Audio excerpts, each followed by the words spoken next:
ہمیں اس جامعہ کے ابتدائی ادوار بھی یاد ہیں، اور آج ہمارے ملک میں اس ادارے کا جو مقام ہے وہ بھی آپ لوگوں کے سامنے ہے۔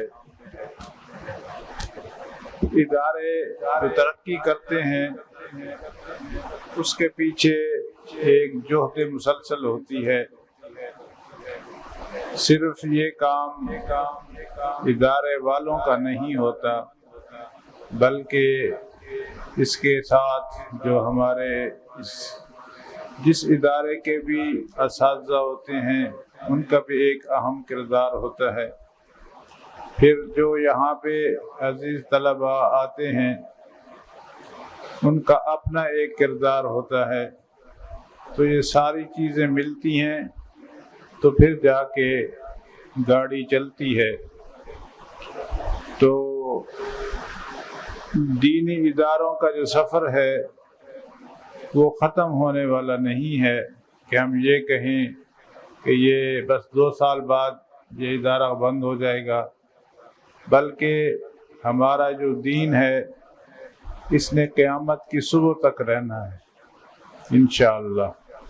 اور ہمارے اکابرین نے دین کی بقا کے لیے یہ جو تعلیمی ادارے بنائے تھے، دینی ادارے، یہ بھی انشاءاللہ العزیز کسی نہ کسی شکل میں قیامت کی صبح تک باقی رہیں گے۔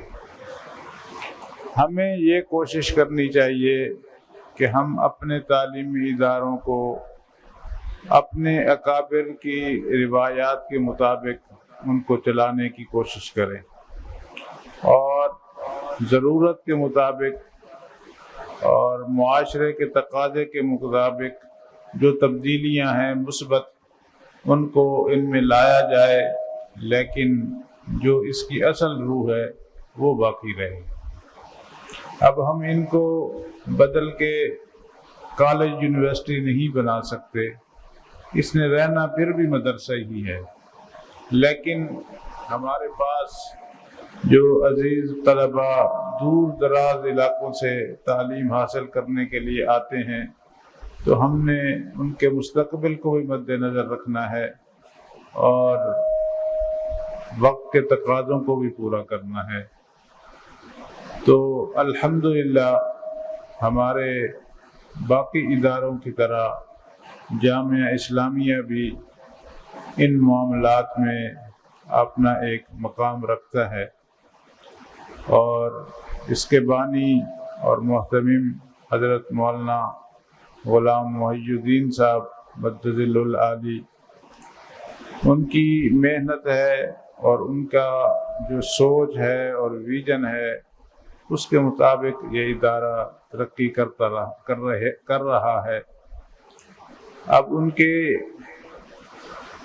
اس عمر میں ان کے صاحبزادگان اس کام کو آگے بڑھانے کی کوشش کر رہے ہیں، تو اسی طرح اللہ تعالیٰ ان کی نسلوں میں ایسے افراد پیدا کرتے جو اس ادارے کو سنبھال سکے۔ باقی اس کے لیے جو وسائل کی ضرورت ہے، جو ضروریات ہیں، اس کے لیے ہمارے اکابر نے ہمیشہ اللہ کی ذات کے اوپر اعتماد کیا ہے اور بھروسہ کیا ہے، اور اللہ تعالیٰ ہی ان اداروں کی ضرورتیں اپنے غیب کے خزانوں سے پوری فرماتے ہیں۔ میں اکثر ساتھیوں کو کہتا ہوں کہ جو گھرانہ کوئی تعلیمی ادارہ چلا رہا ہے، اگر وہ سارا ہی کاروبار کرنا شروع کر لینا تو ادارے کا خرچہ نہیں پورا کر سکتے۔ ادارے کا خرچہ جو ہے اللہ کی ذات پر توکل کرنے سے پورا ہوتا ہے، اور ایسی ایسی جگہ سے اللہ تعالیٰ اسباب پیدا فرماتے ہیں کہ جو انسان کے وہم و گمان میں بھی نہیں ہوتے۔ میرا کئی مدرسوں کی شورا میں جانے کا اتفاق ہوتا ہے، اور ان کے حساب کتاب دیکھتے ہیں ہم، تو آدمی حیران ہو جاتا ہے کہ یہ محتمم یہ فنڈ کیسے اکٹھے کرتے ہیں۔ تو جو عزیز طلبہ اس وقت مسابقے میں شامل ہیں، یہ بالکل ابتدائی طالب علم ہیں اور اپنی زندگی کا تعلیم کے سفر کا آغاز کر رہے ہیں۔ ان سے میں صرف اتنا کہوں گا کہ جو سفر آپ نے شروع کیا ہے وہ ایک طویل سفر ہے، اس نے قرآن مجید حفظ کرنے کے اوپر مکمل نہیں ہو جانا، اس نے تجوید سیکھ کر قرآن مجید کو اچھے انداز میں پڑھ لینے سے ختم نہیں ہو جانا، بلکہ آپ نے علوم دینیہ بھی پڑھنے ہیں اور میدان میں کھڑے ہو کر پھر اس دین کی حفاظت بھی کرنی ہے۔ انہی ابابیلوں نے یہ کام کرنا ہے اور اللہ تعالیٰ ان کی زندگیوں میں برکت دیں گے اور اللہ ان کے والدین کو اجر عظیم عطا فرمائے کہ اس مادی دور میں انہوں نے اپنے بچوں کو اسکول کالج بھیجنے کی بجائے اس دینی ادارے میں بھیجا ہے۔ تو ہمارے اس ادارے کے اساتذہ دن رات محنت کر کے اور کوشش کرتے ہیں، محنت کرتے ہیں، ساتھ میں ہمارے بھائی سارے اسی کام پہ لگے رہتے ہیں۔ تو میری دعا ہے کہ جو بچے اس ادارے میں آتے ہیں جب جائیں تو ایک مکمل انسان بن کے جائیں، عالم دین بن کے جائیں اور معاشرے میں جا کر اپنا کردار ادا کریں، اور جہاں بھی جائیں تو جامعہ کا نام روشن کریں کہ یہ فلاں جامعہ کا فاضل ہے، فلاں جامعہ کا حافظ ہے اور وہاں سے پڑھ کے آیا ہے۔ تو کچھ چیز حاصل کرنے کے لیے محنت ضروری ہے اور محنت کے لیے پابندیاں بھی قبول کرنی پڑیں گی، سختیاں بھی قبول کرنی پڑیں گی۔ ان بچوں کے لیے سب سے بڑی سختی یہ ہے کہ وہ اپنے والدین سے دور ہیں، والدین سے دور ہیں اور ادارے میں رہ رہے ہیں اور ادارے کے نظم و ضبط کے پابند ہیں۔ یہ ایک مشکل کام ہے، کوئی آسان کام نہیں ہے۔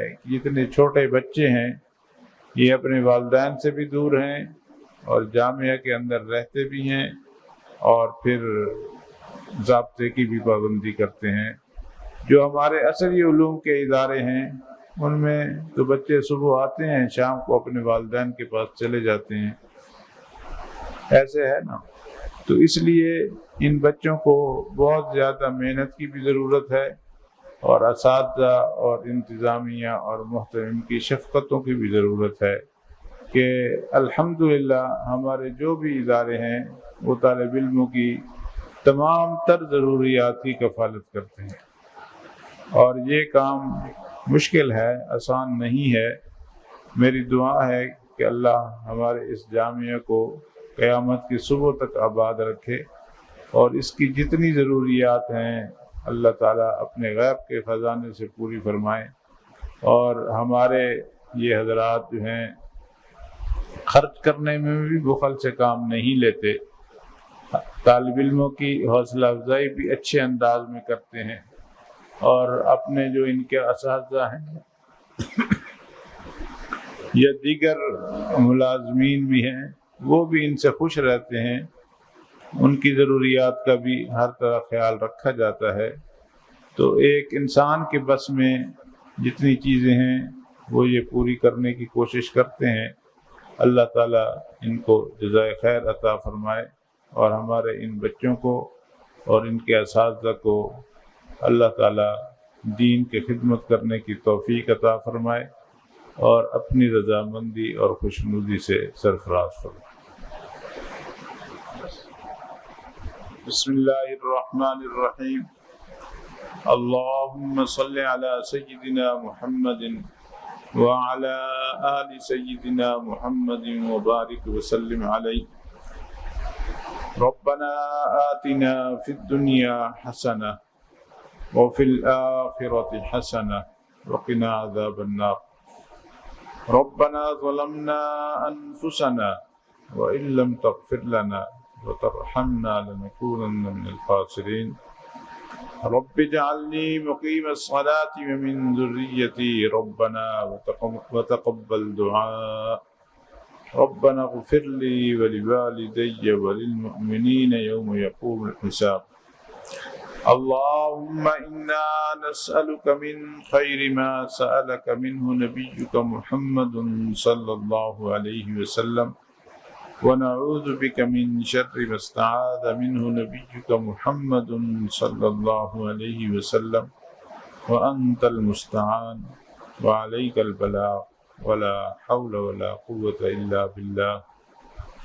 اللهم أحسن عاقبتنا في الأمور كلها وأجرنا من خزي الدنيا وعذاب الآخرة. اللهم اصلح في ديننا وواسع في دارنا وبارك في رزقنا. سبحان ربك رب العزة عما يصفون وسلام على المرسلين والحمد لله رب العالمين. آمين برحمتك يا أرحم الراحمين.